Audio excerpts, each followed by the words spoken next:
5ஆம் பாவத்துல கேது வந்துருச்சு. சூரியன் யாருக்கெல்லாம் அந்த இடத்துல இருக்கோ, இருக்கும். சூரியன் வந்து மூத்த மகன், சூரியன் வந்து மூத்த மகள், சூரியன் வந்து அப்பா. அப்பா ஸ்தானம், சூரியன் வந்து பாஸ், சூரியன் வந்து தகப்பன்.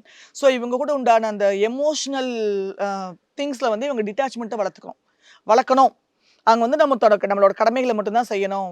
கேது வந்து எதிர்பார்ப்பு. கடுமையான சட்ட சிக்கல். அப்ப தகப்பனோட உண்டான உறவ வந்து கம்ப்ளீட்டா அறுத்துரும், கம்ப்ளீட்டா வெட்டிரும். தகப்பனோட உயிர்கண்டத்தையே குடுக்கும்.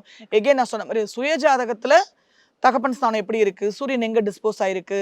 ஸோ இவங்க என்ன லக்னம், எந்த லக்னத்துக்கு கேது அந்த பாவத்துல வந்திருக்குங்கிறது ரொம்ப ரொம்ப மேண்டட்டரி. நான் சொல்றது நாடி விதிப்படி தான் நான் சொல்லிட்டு இருக்கேன். நிச்சயமா. ஸோ தேவையில்லாம ரூல்ஸ் அண்ட் ரெகுலேஷன்ஸ் ராகு வந்து டீல் பிரேக் பண்ணிட்டு போயிட்டே இருக்கும். கேது என்ன பண்ணும்னா, தாண்ட விட்டுட்டு அடுத்த செக் போஸ்ட்லயே போலீஸ நிக்க வச்சுரும். சிம்பிள்.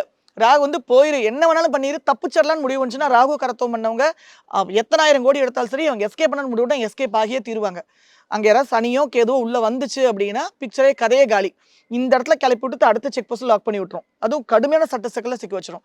ஸோ இது மாரி விஷயங்கள்ல மட்டும் கொஞ்சம் கவனமா இருங்க. குழந்தைங்க மேல குழந்தைக்காக புதுசா முயற்சி பண்ணிட்டு இருக்கிறவங்க மட்டும் கொஞ்சம் குழந்தை குடுக்கும்.